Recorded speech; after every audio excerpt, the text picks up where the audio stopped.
10 లక్షల టన్నులు దాటిన ధాన్యము కొనుగోలు నిజామాబాద్ నల్గొండ జిల్లాలో అత్యధికం 3540 కేంద్రాల్లో కొనసాగుతున్న కార్యకలాపాలు యాసంగి ధాన్యము కొనుగోలు 10 లక్షల టన్నుల మైలురాయిని దాటాయి. ఇందులో 50% పైగా కొనుగోలు నిజామాబాద్ నల్గొండ సూర్యాపేట జిల్లాలోనే జరిగాయి. ఏప్రిల్ 24 నాటికి 1.59 లక్షల మంది రైతుల నుంచి 10.51 లక్షల టన్నుల ధాన్యాన్ని కొనుగోలు చేసినట్లు పౌర సరఫరాల సంస్థ వర్గాలు సమాచారం. రైతులకు 950.19 కోట్ల మొత్తాన్ని చెల్లించారు. 1360.27 కోట్లు చెల్లించవలసి ఉంది.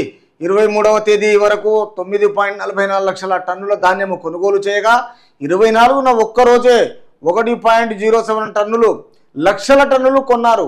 కొనుగోళ్లలో నిజామాబాద్ జిల్లా 2,57,167 టన్నులతో తొలి స్థానములో ఉంది. ఆ తర్వాత 2,17,068 టన్నులతో నల్గొండ జిల్లా రెండవ స్థానంలో 1,10,044 టన్నులతో సూర్యాపేట జిల్లా మూడో స్థానంలో ఉన్నాయి.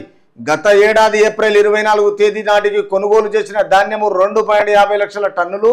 అప్పట్లో కొనుగోలు ఏప్రిల్ 13న ప్రారంభము కాగా ఈ ఏడాది అంతకంటే ముందే మార్చి 25 నుంచే మొదలయ్యాయి. ఆదిలాబాద్, ఆసిఫాబాద్, గద్వాల, వికారాబాద్ జిల్లాలో వరి సాగు సమస్య అయినా పంట చేతికి రాక ఇంకా కొనుగోలు ప్రారంభం కాలేదని అధికారులు చెప్తున్నారు. కాబట్టి ఈ విషయంలో ఆ కేంద్రాలకు ధాన్యము వచ్చేనా రాష్ట్ర వ్యాప్తంగా 7,011 కేంద్రాలను ప్రారంభిస్తే కొనుగోలు మాత్రము 3,540 చోట్ల మాత్రమే జరుగుతున్నాయి. మిగిలిన 3,571 కేంద్రాల్లో మౌలిక సదుపాయాలు ఏర్పాటు కాలేదా, లేక రైతులు ధాన్యాన్ని మిల్లర్లు ప్రైవేటు వ్యాపారులకు అమ్మేసుకున్నారా అన్నది తేలాల్సి ఉంది.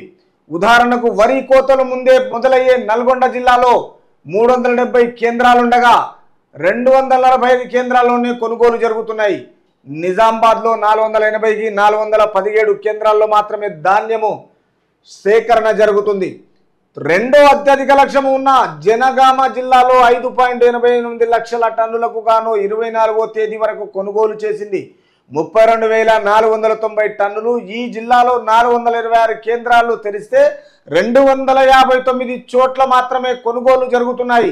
4.16 లక్షల టన్నుల లక్ష్యం ఉన్న యాదాద్రి జిల్లాలో కొనుగోలు చేసింది 64,182 టన్నులే. ఇక్కడ మందకోడిగా కొనుగోలు జరుగుతున్నాయి. గణాంకాలను బట్టి తెలుస్తుంది. లక్ష్యం 75.40 లక్షల టన్నులు. లక్ష్యం 75.40 లక్షల టన్నులు. కొనుగోలు కేంద్రాల ప్రతిపాదన 7,200. ప్రారంభించిన కొనుగోలు కేంద్రాలు 7,111. కొనుగోలు ప్రారంభమైనవి 3,540. కొనుగోలు చేసిన ధాన్యము 10.58 లక్షల టన్నులు. గోనె సంచుల టెండర్లు ఖరారు. అంటే ధాన్యం సేకరణకు అవసరమైన పాత గోనె సంచుల కొనుగోలు కోసము పౌర సరఫరాల సంస్థ పిలిచిన టెండర్లకు కేంద్ర ఎన్నికల సంఘము ఈసీ నుంచి ఇటీవల ఆమోదం లభించింది. దాంతో ఆ టెండర్ల బిడ్లను పౌర సరఫరాల సంస్థ తెలిపింది. 6 కోట్ల సంచులను కొనుగోలుకు చెందిన టెండర్లు పిలువగా ఒక్కొక్క బస్తా 18-19 రూపాయల వరకు కోట్ చేసినట్లు సమాచారము. ఎంపికైన ట్రేడర్ల నుంచి జిల్లాల వారీగా గోనె సంచుల కొనుగోలు ప్రక్రియ చేపట్టనున్నారు. అంటే తెలంగాణ రాష్ట్ర సమితి ఎప్పుడైతే బీఆర్ఎస్ ప్రభుత్వము అండ్ టీఆర్ఎస్ ప్రభుత్వము కరెక్ట్గా ధాన్యాన్ని కొనుగోలు చేయక నిర్లక్ష్యం చేసి అప్పటికిప్పటికి కాంగ్రెస్ ప్రభుత్వము తెలంగాణ రైతుల నుంచి 10 లక్షల టన్నులు దాటిన ధాన్యాన్ని కొనుగోలు చేసింది.